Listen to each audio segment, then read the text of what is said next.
do you have a word for us today to inspire us and encourage us and uplift us this morning, Dr. Pollard? Oh, absolutely, absolutely. 1 Corinthians chapter 10, verse 31. Whether you eat or drink or whatever you do, do all to the glory of God. And one of the things we like to say, Donna, is that the only purpose for which we are placed on this earth is to live and give glory to God. And I'm grateful that we are in an institution that takes that seriously, even during this coronavirus, when there is so much challenge. I read every day about schools that are closing. And the reason I'm reading about those schools, because I'm looking especially for the practices that drive the closures.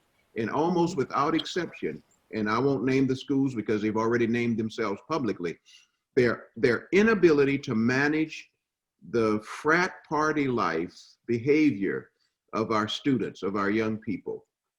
And when you think about that, when you get hundreds of young people gathering together in a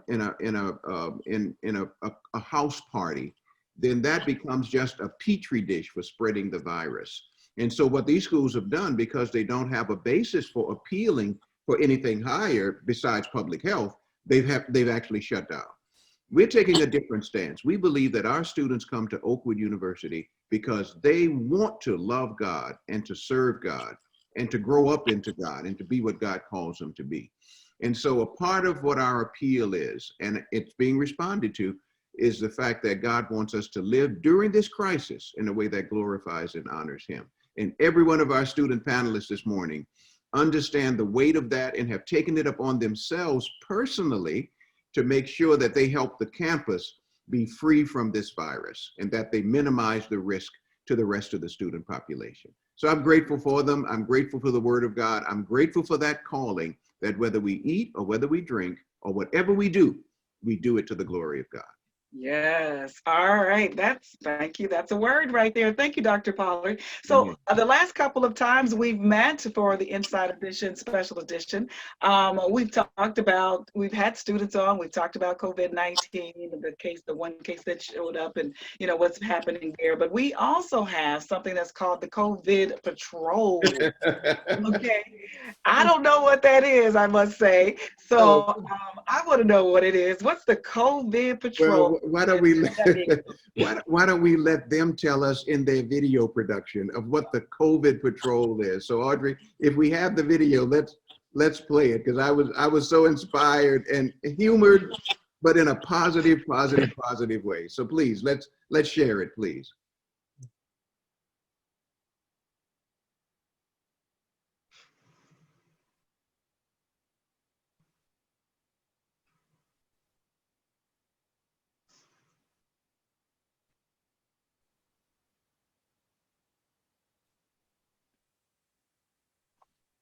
Not hearing any music there. Yeah, audio is missing.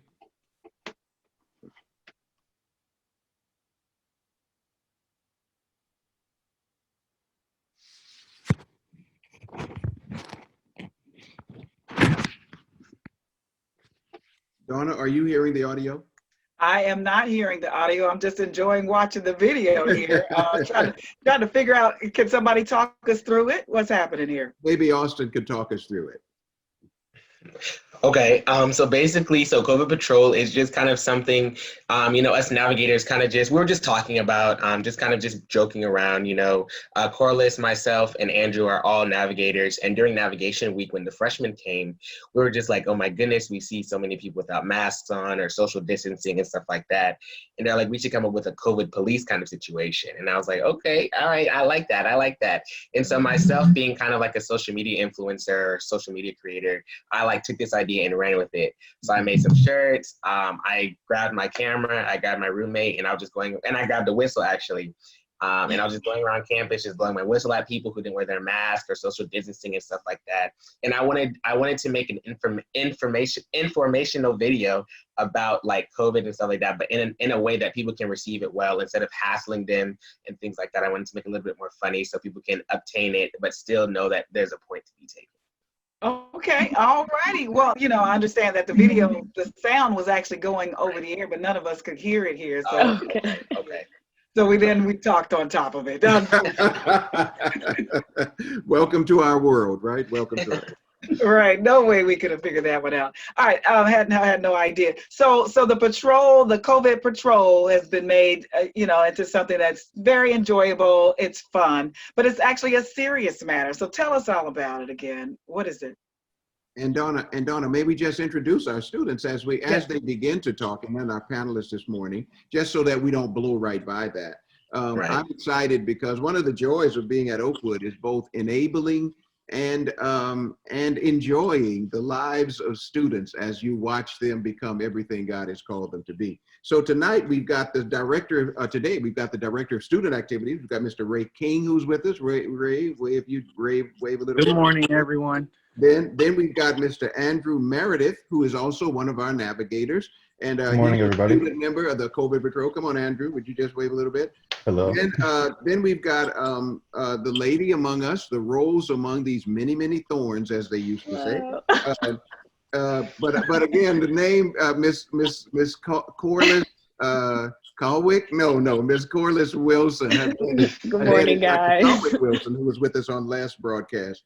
And Dr. Colwick Wilson, his daughter Corliss, Lissy, as we all call her, is a member of the Student Patrol. We're very proud of what she does. And then Mr. Austin Reid, our social media influencer, who creates videos. I remember your summer video using, I guess, was it the Jennifer Holiday song or something? Yeah, Jennifer Hudson, yes. Yeah. So they're all here, and they're here to talk about how students are also supporting every effort to keep our campus community safe. And I think it's such a wonderful moment for us. So welcome everyone, and welcome to Inside Oakwood, and we want to hear your stories. Yeah, so let's start with this patrol, COVID patrol. What is COVID patrol? Tell us about that. I can give a little background information. So our navigators are one of our first group of student leaders to actually come back to campus.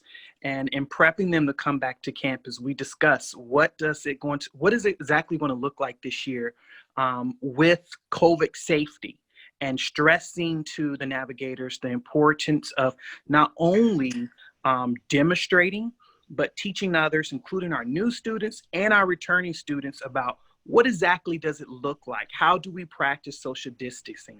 How do we make sure that we can make it to the end of the semester? And really emphasizing that we need their help.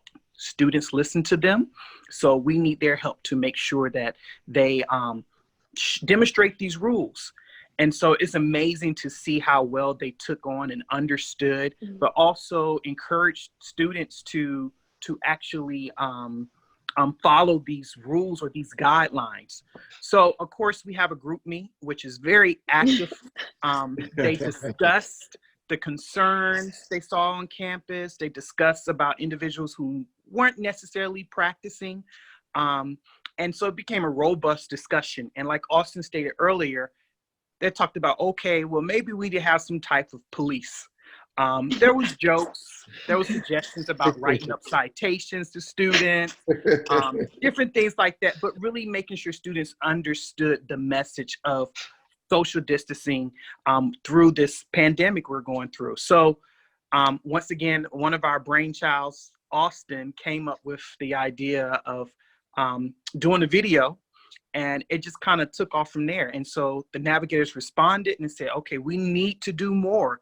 We really want to make sure that our student body understands the importance of this. And, you know, a lot of them are in their last year, and they said they want to have their 4th year here on campus. So what is it going to take to make sure that they can have an active but safe semester year here on campus? Wow. I'm smiling because it makes me remember and think about when you're in elementary school, you have the hall patrol, the monitor.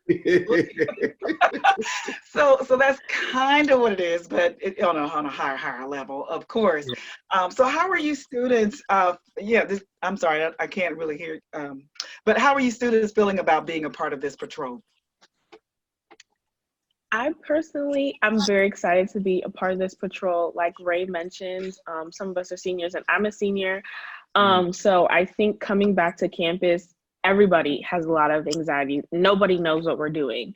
And even though I have been at Oakwood for 3 years, the change between like not being able to hug and to talk to people, because at Oakwood, everywhere we go, every event, hug, talk, we're all close. We're a real loving campus. So I feel like having the background and having the knowledge of what Oakwood was like pre-COVID helped us be able to come up with ways to help the freshmen socialize during this time. I think like during orientation week, I was talking to 2 students and they mentioned how I was like, well, like, what can we do to make orientation week better? And they were literally like, we just want to socialize.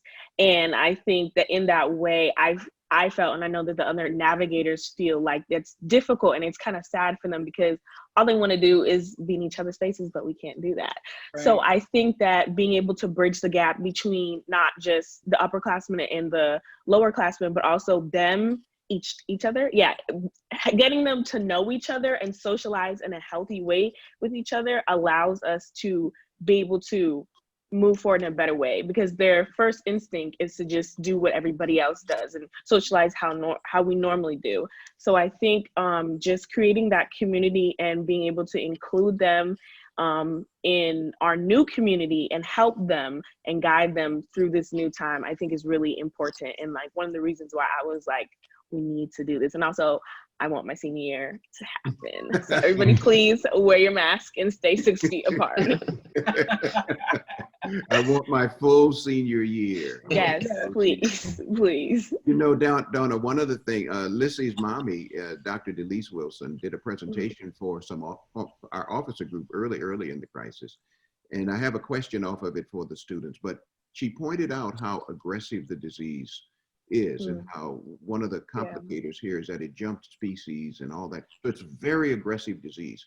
How do you as student leaders get those kind of messages across to students who may think, oh, it'll never happen to me. It's not, I mean, you face that. How do you all navigate that? How do you navigate that? For me, I know that, everyone, especially in college, like when you're a freshman and you're just getting to campus, you have this feeling like, oh, I'm invincible. I could take on the world.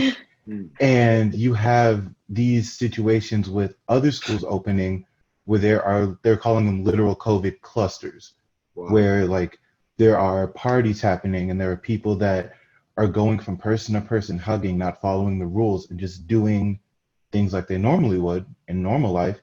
And they're getting COVID and they are the same age as us, little older, little younger. It's all the same. We're still all in that same age range.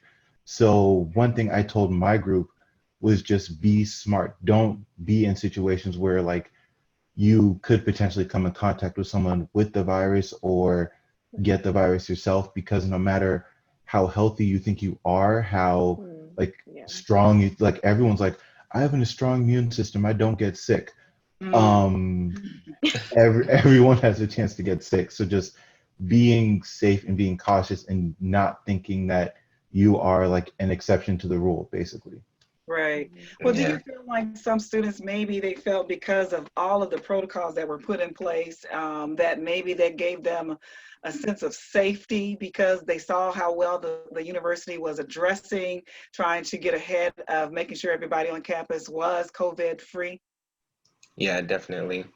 I think that, because, like I said, we're all navigators over here. And so we kind of help with that process, unloading the trucks and helping build the face scanners and the hand sanitizer dispensers and things like that. So, for a student, it's one thing to hear about it and it's another thing to actually see it being done. So I heard that, Oakwood got this money for, keeping us safe on campus. I'm like, okay, well, what does that really look like? But then actually being hands-on with the whole situation, actually helping build, helping place, helping, all this other stuff. I definitely felt a sense of security, number one, when it came to that. And number two, not just, I think that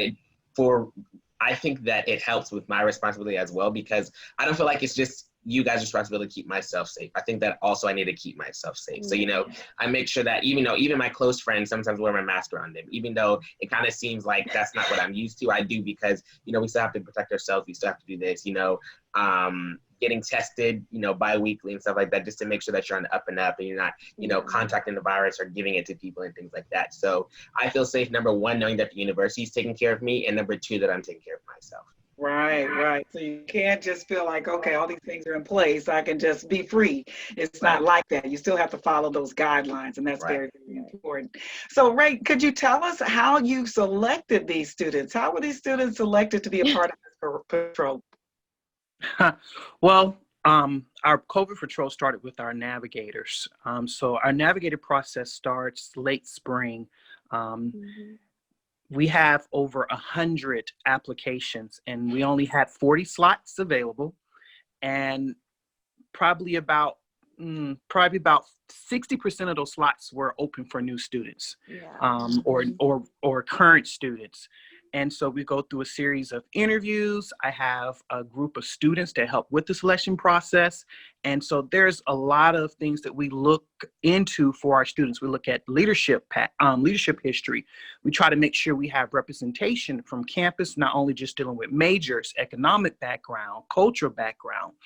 So we try to make sure we have a well-rounded selection of students that represents the navigators. And so with the COVID patrol, like I said, it started with the navigators.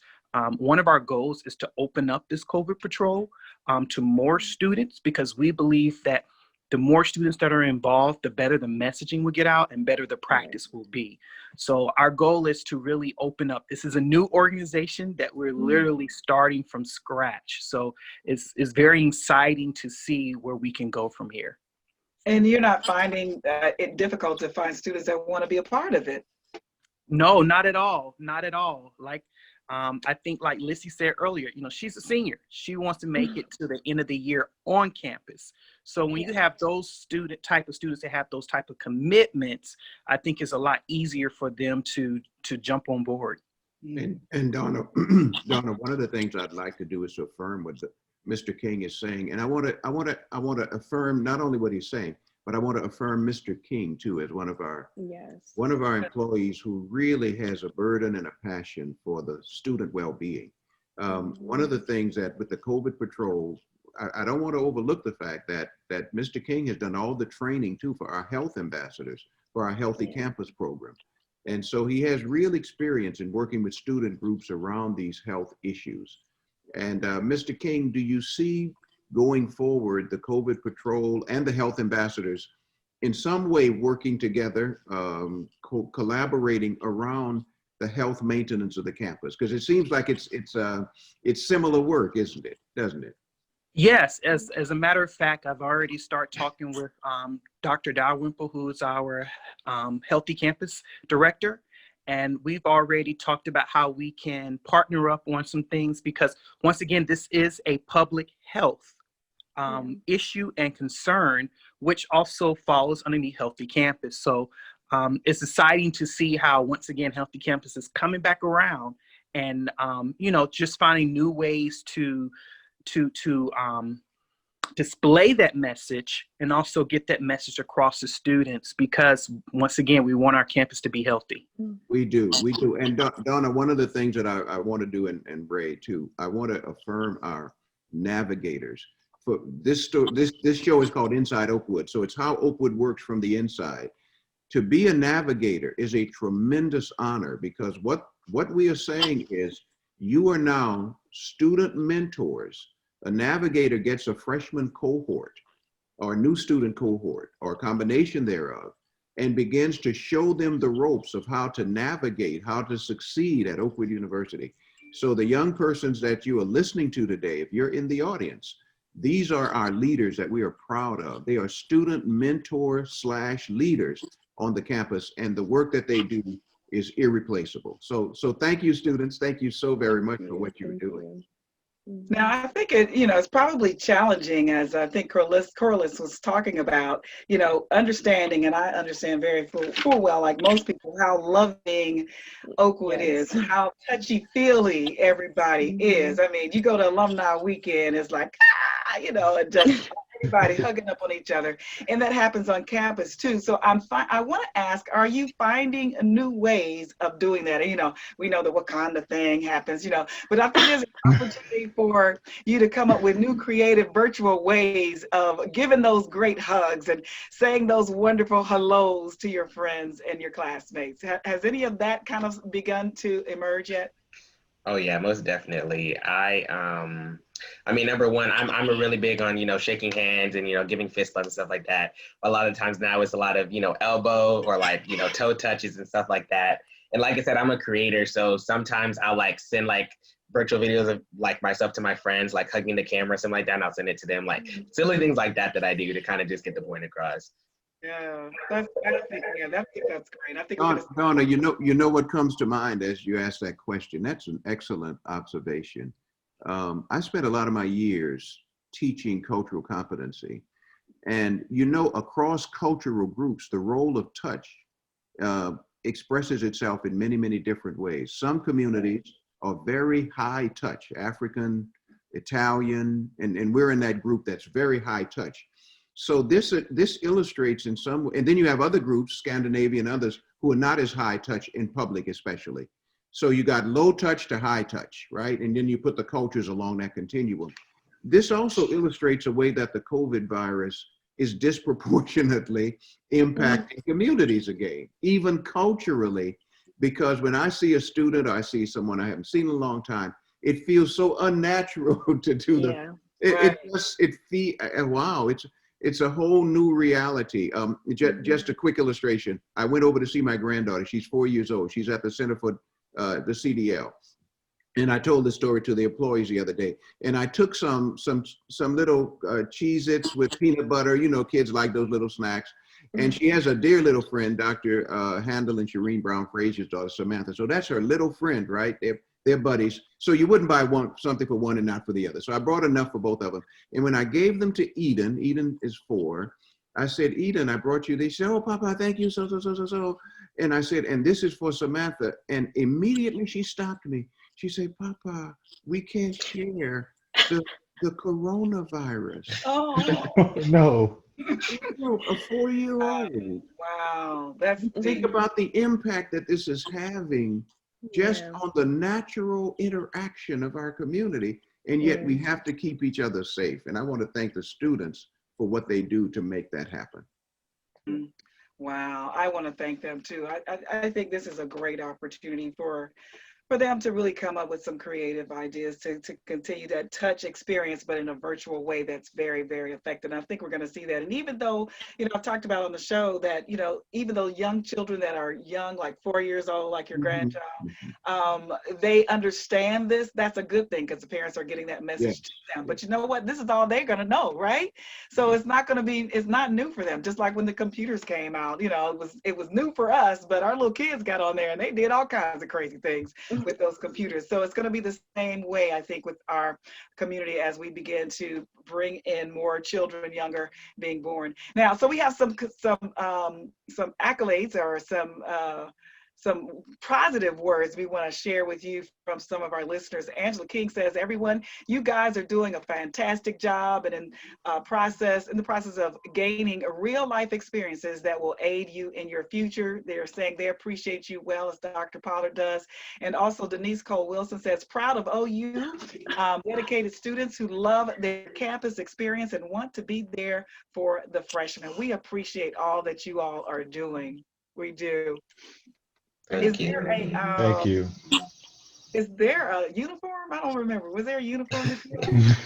We're working on it. Austin, as you saw in the video, Austin had like the bright orange shirt with like the reflective stuff, and even the mask. I don't know if you guys could tell, but the orange had said COVID Patrol on it.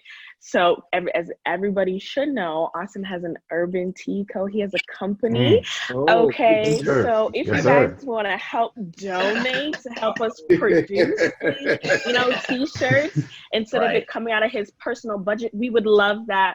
Also, if you want to drop your Cash App, you can do that, and then that would help us do our let me type it in the comments right now. Hey, Donna, you notice how entrepreneurially sophisticated they are? I mean, this is really impressive. We need to get you all some badges too. I mean, that's the other side. Yes, absolutely. Yes, let's do it. I think that we should get mopeds. We were talking about that in the group meeting. I think that we should get mopeds on campus. Donna, that'll be good. Donna, we'll ride around with them. Is this now a negotiation? I think it is. It seems so. It seems so. I mean, we can talk business, you know? Okay. You'll consider all options open. Welcome to my world. Welcome. Yes.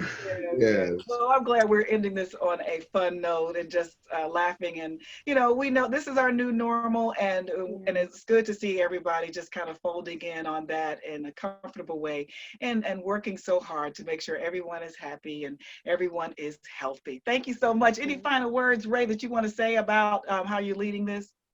Yes, I just want to say we have a lot of things that we're planning. So we want students in the community to look out. We talked about doing a COVID social distancing pledge day, where we're going to encourage our students to take a pledge that they're going to leave a COVID-free social distance life while they're here. We're going to be doing more instructional videos just to talk about what the social distancing and safety looks like on campus.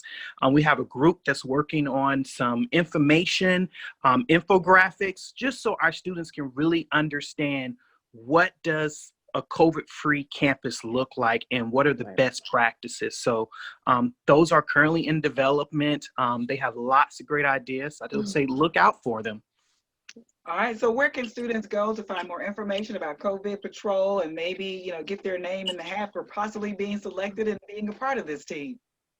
We're going to do. No, I'm just kidding. Yes, we definitely will be using the new Oakwood app to push out more information.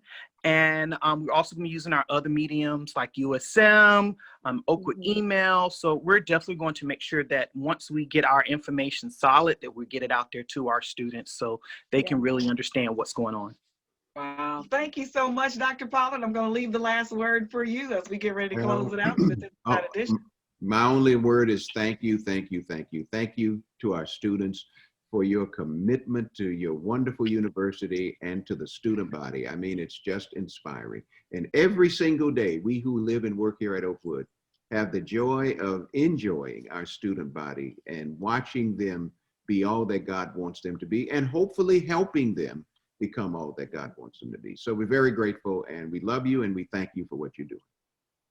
Thank you so much, everyone. Thank you for being with us for Inside Oakwood with Dr. Leslie Pollard and our students today, and our Director of Student Activities, Raymond King. Thank you so much, and we'll see you next time for another special edition of Inside Oakwood.